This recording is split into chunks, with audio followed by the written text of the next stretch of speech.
Ever wonder why two teams with the same strategy, same tools, same market end up with completely different results? It's not luck. It's the hidden unknown factors that quietly steer your business outcomes while everyone's busy staring at dashboards. Hi, I'm Mike Carpenter, founder and chairman of xfactor.io and venture partner at Lightspeed Ventures. I spent 30 years leading and scaling sales organizations from early startups to $80 billion plus companies.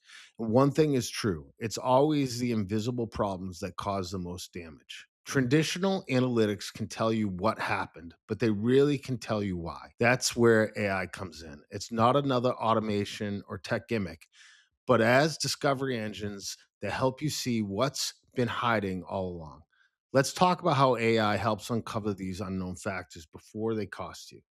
While working at McAfee, I was tasked with running a sales vertical I wasn't familiar with and had expectations to prove my consistent overachievement wasn't a fluke. I had to take an underperforming team and show it could become the company's top performing region. I spent weeks trying to identify a strategy that would separate my performance from my peers. The traditional thoughts of working harder, working smarter, and driving more activity naturally populated my thought process. The doom that came with that plagued my thoughts. It would be a grind. It didn't have a new path I could envision drive into a better result than my peers. There was nothing unique about my approach. Then clarity hit me. I started thinking about my core philosophy.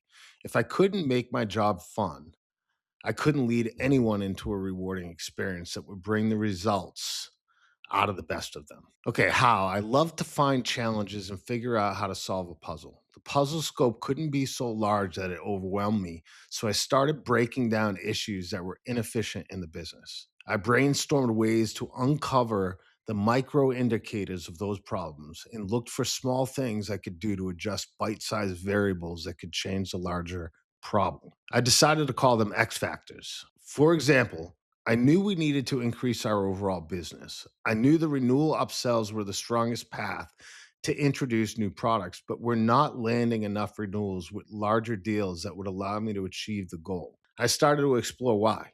I found that reps would lose confidence in a new product if they invested lots of time and the deal never closed. This created a scorched earth mentality that burned wider and hotter with each unsuccessful deal. Ultimately, the reps would stop selling that product and net new business opportunities would never launch. I initiated a seeding process. I mandated that all discounts for the client would be approved if they included a line item of 5% off of new products as a promotional item that would cost half the amount of the discount. This made it a no-brainer for a company to purchase our new product for $10,000 in order to get an additional $20,000 off. The hit rate was almost 100% in the first quarter. As quarters passed, I put spot bonuses on pre-sales engineering staff to ensure all those new clients installed ran the product, which I manually tracked in our client usage reports. As the quarter progressed, customers started coming back to purchase enterprise-wide licenses to cover the rest of their business from those seeded products. Ultimately, in 6 months, we became the fastest overall growth region. We generated the highest new product revenue, and my reps became the top reps out of thousands in the company. This led to the creation of my original X Factor concept. I identified overachieving issues, pinpointed micro indicators, and uncovered hidden variables that could influence both the micro and ultimately the macro problems. If you're a founder, a revenue leader, or an investor building systems that scale, hit subscribe. I have years of insight, stories, and lessons to share, and we're getting started now. Thanks for watching. I'm Mike Carpenter. See you in the next one.